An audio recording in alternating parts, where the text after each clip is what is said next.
किशोरवयीन अवस्था म्हणजे तुम्ही लहान संपला मोठं व्हायला चालू झाला अजून मोठं झालेलं नाही त्याला म्हणायचं adolescence. Appearance of secondary sexual character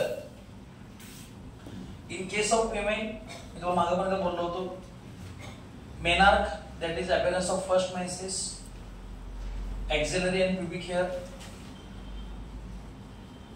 low pinch voice हे फिमेल मध्ये चालू होणं ह्यालाच आपण ऍडोलसन्स असं म्हणतो.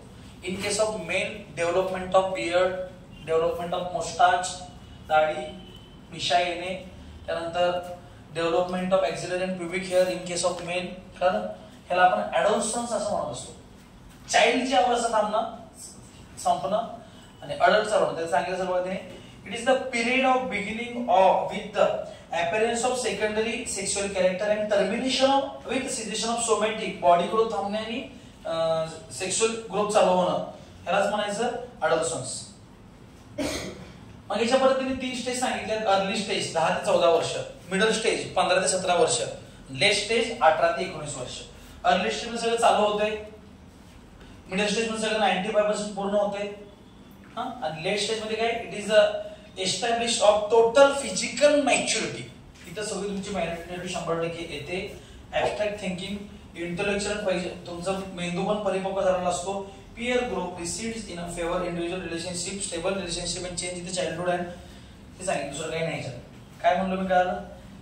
सिजेशन ऑफ फिजिकल ग्रोथ तुमच्या उंची वाढणे हे होणं ते होणं वजन वाढणं हे थांबणं आणि सेकंडरी सेक्शुअल कॅरेक्टर चालू होणं ह्यालाच आपण ऍडोलसन्स म्हणतो. ह्याच्या पद्धतीने 3 हे सांगितले अर्ली, मिडल आणि लेट. अर्ली मध्ये तुमचे चेंजेस व्हायला चालू होतात, मिडल मध्ये जवळपास पूर्ण होतात आणि लेट मध्ये पूर्णच पूर्ण होतात. काय अवघडायचं इथं आपलं एक पीस संपते.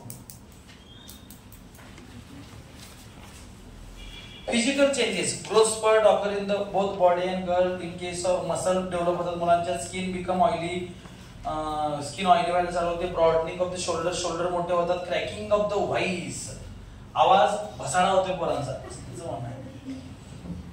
Development of underarm and chest hairs, pubic hair, facial hair, enlargement of penis and testis.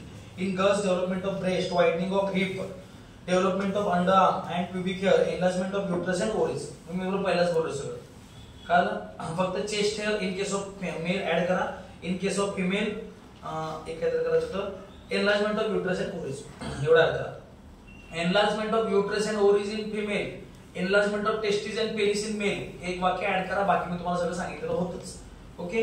Sexual development काय होतं. Sex organ mature and enlarge, sexual desire, erection of penis in boys, sperm production, ejaculation, ovulation, menstruation सगळं सांगितलेच पहिला. तिकडे स्पर्मॅटोजेनेसिस चालू होणार, इकडे ओव्युजेनेसिस चालू होणार. That's it.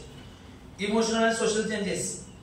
राग जास्त येतोय, मुलींना मुलं आवडायला चालू होत्यात, मुलांना मुली आवडायला चालू होत्यात. ड्यू टू एस्ट्रोजन टेस्ट हे पण मी तुम्हाला बोललेलो होतो. सेकंड थिंग मुलींना आपल्या म्हणजे फ्रेंड सर्कल आवडायला चालू होते, मुलांना मुलं आपल्याला आवडायला चालू होत्यात. घरात त्यांचं ऐकू वाटत नाही हे इथं होते. हे सांगितलं कारण माझी मैत्रीण सांगत तेच खरं वाटायला चालू होते, माझा मित्र सांगतोय तेच खरं खरं तेच सगळं चालू होते. बाकी घरच्यांनी सांगितलं हे काय सांगायला असं वाटायला चालू होते. कधी तो का सांगायलाय सर असं ते चालू होते. मला ते लागू होत नाही. मला सगळी सांगतात सगळी सांगतात जोडा हे मला लागू होत नाही. मेंटल हेल्थ अँड ऍडोलसन्स परत सगळं तेच सांगितलं त्यांनी. मूड स्विंग होतात, फ्रस्ट्रेशन होतंय, हे होतंय ते होतंय. त्यावेळी तुम्ही जर जास्त लक्ष द्यायला पाहिजे तर घरात त्यांनी लक्ष द्यायला पाहिजे म्हणून त्यांनी सांगितलं. काय अवघड आहे? सोपं आहे. जे सोपं आहे ते लवकर संपवायचं, अवघड आहे ते वेळ लागायचं. नंतर ऍडिक्शन.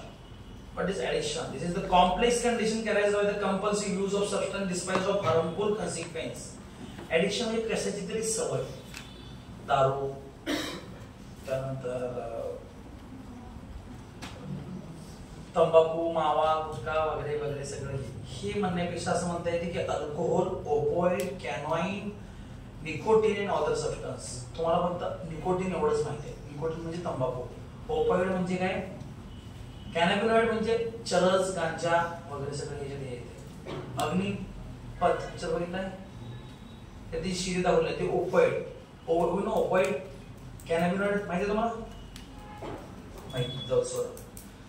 काय होते ते these are the scientific evidence that addicts to begin to share the neurobiological feature. They intensely involve brain pathway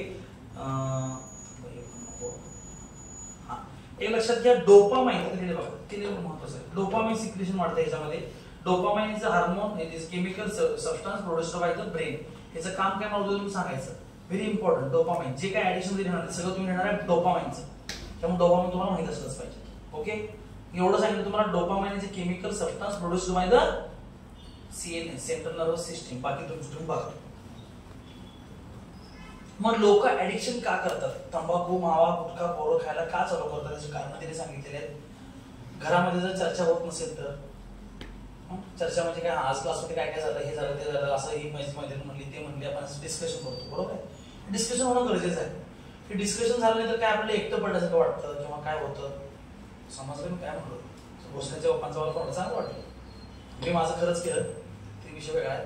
खरं ऍटलिस्ट तिने जर घरात सांगितली, मी काय म्हणतोय कळालं, घरात चर्चा होणं बरं गरजेचं आहे. तू काय करायलायस, मी काय करायला, पप्पा काय करायला, गप्पा व्हायला पाहिजे ऍटलिस्ट जेवताना तरी. हे सध्या राहिलेलं नाही. मग ह्याच्यामुळे काय होतं, एकटं पडल्यासारखं वाटणं. फॉर एक्झाम्पल मैत्रिणीची भांडणं, तुम्ही घरात तुमच्या आईला सांगू शकायला पाहिजेत, एवढं तरी पाहिजे. कारण एवढं तरी तुमच्या घरात मोकळं पाहिजे. नंतर काय होणार, तुम्हाला आधीच मैत्रीण आवडत असते, एकत्र वाटत असतात, ती भांडली, एकत्र बघू. समजलं? त्यामुळं सांगितलं lack of communication between child and parent. आई वडिलांचं आणि त्यांच्या चाइल्डचं कम्युनिकेशन होत नसतं. फॅमिली कॉन्फ्लिक्ट, घरातच त्यांच्या सारखे भांडणे, हे जर भांडण त्याच्यावर दिसत, कोणाचं जमत नाही तरी पण असं होऊ शकतं. Favourable parental attitude towards alcohol and drug use, expectation from drug use, risk taking behaviour, insufficient parental supervision and monitoring. हे सगळे त्यांनी कारण सांगितलेले. समजलं? तुमचं म्हणजे एकटं वाटणं हे त्याचं मेन कारण आहे. मग एकटं काय काय वाटतं त्यांनी सगळं सांगितले.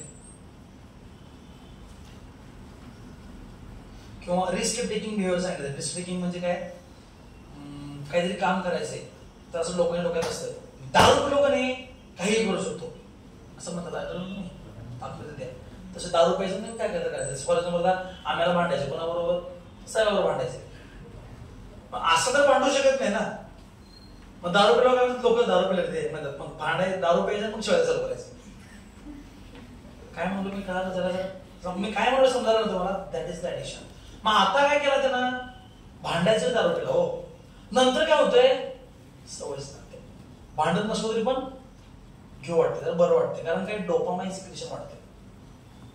समजा लागले जरा जरा.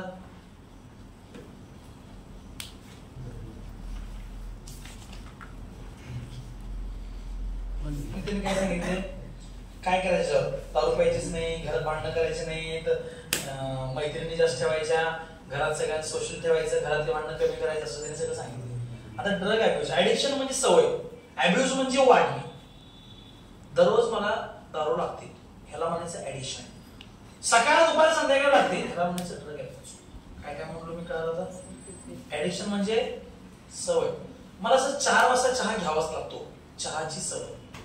मला दिवसातून 15 कप चहा घ्यायला लागतो, चहा अब्यूज.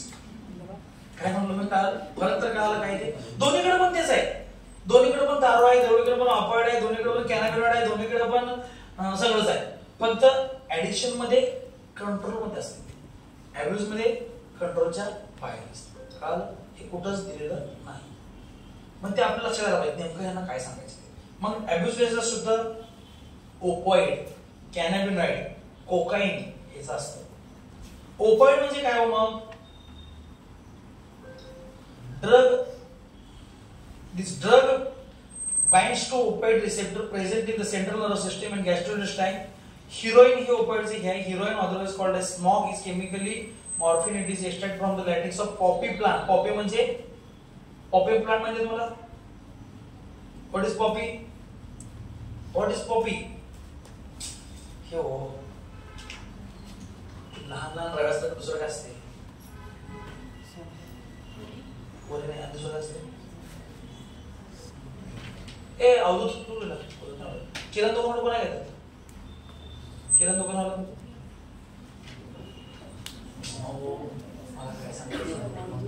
बरं. ते भान वगैरे पितात काय करतात, ते धुंद देण्यासाठी काय असतं, हा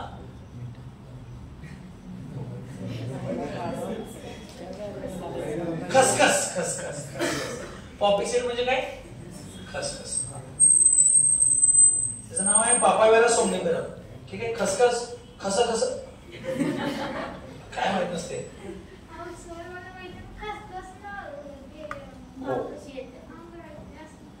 खसखसला उकळतात. खसखस मध्येच हे ओपोइड म्हणजेच खसखस हे आहे. कारण लहान बाळाला झोप येत नसलं तर दुधामध्ये किंवा ते ह्याच्यावर उघळतात ते आणि त्याला चमच्यावर तरी झोपते निवांत. लक्षात ठेव. जायफळ पण तेच काम करतं. जायफळ वेगळं खसखस वेगळं. कळाले. युजली आपण खसखस वापरत नाही, जायफळ वापरतो. कळाले. पण जायफळ घरात संपलं काय वापरतो. कॅनॅबिनॉइड्स इंट्रेक्ट संपली वडे संपली.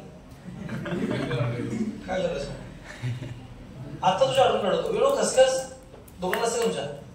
खसखसला इंग्लिशला काय म्हणायचं. हा integrate the receptor present in the brain. Inhalation and ingestion of this substance. Inhalation म्हणजे श्वास घेऊन घेणं. इंगेशन म्हणजे खाणं. Affect the cardiovascular system. हृदयाला हे पण अफेक्ट करते. These are obtained from the inflorescence and the part of cannabis sativa. Marijuana, hashish, charas, ganja are the different forms of drug obtained from this plant. Cannabis sativa म्हणजे काय मला उद्या सांगायचं तुम्ही. Cannabis sativa ही वनस्पती आहे. याचे पार्ट कुठले कुठले. चरस, गांजा, अफू, हे सगळे. ओके. हे कॅनॅबिनॉइड्स आहेत. ओपिएड कुठलं होतं. हिरोईन. हिरोईनला मराठीत काय सांगायचं. हे मराठीत सगळे शब्द काढा मला सांगा. ओपोइड मध्ये हिरोईन सांगायचं आणि कॅनॅबिनॉइड मध्ये कॅनॅबिस सटाइवा आहे. त्याचे दुसरे त्याचे हे काय असतात प्रोडक्ट. चरस, अफू, चरस, गांजा. लक्षात ठेवा. चरस, गांजा, हशीश ते पण काय काय आहे बघा. Cocaine it is alkaloid obtained from coca plant. Erythroxylum coca. हे इरिथ्रोझायनम कोका ते कॅनॅबिस सटाइवा आणि ते होतं पापावेरा सोमनिफेरम. तिन्ही झाडाची नाव आहेत. झाडाचे नाव लक्षात ठेवा आणि त्याचं हे केमिकल आहे लक्षात ठेवा. ह्याच्यामुळे काय होते माणूस मस्त धुंदीत होते. धुंदीत अल्कोहोल पेक्षा असते. आणि काय hallucinations. These are the alkaloid occurring day drink lysergic acid and cannabinoids and alpha belladonna. Belladonna म्हणजे धतुरा. ठीक आहे. सॉरी नाही बेलाडोना वेगळा धतुरा वेगळा. बेलाडोना अँड धतुरा have a hallucinogenic property. hallucin म्हणजे काय आपापल्या पद्धतीत. चॉकलेटचा बनला चढलोय मी हे करालोय ते करालोय काय म्हणतो काय आपल्या धुंदीत. डेल्युजन, इल्युजन आणि हॅल्युसिनेशन तीन वेगवेगळे शब्द आहेत. डेल्युजन म्हणजे वाटणे. मी परी बनायला लागले. वाटणे. हॅल्युसिन म्हणजे त्याची जागा लागलाय. इल्युजन आणि हॅल्युसिन एकसारखे आहेत ते. ठीक आहे. इफेक्ट ऑफ ड्रग अब्यूज काय करायचं नाहीये. प्रिव्हेन्शन अँड कंट्रोल मध्ये काय सांगायचं ते परत तेच. घरातल्या पॅरेंटनी लक्ष द्या. त्याच्याकडे लक्ष द्या. तो काय करायला बघा. तो धुंदीत चालला त्याकडे लक्ष द्या. कुठं चाललाय बघा. समजा लागले. त्याला फ्रेंडली वातावरण ठेवा. हे सगळं त्यांनी सांगितलं कंट्रोल मध्ये. ठीक आहे. इथे आपलं संपलं. आता जरा वडा वाटा.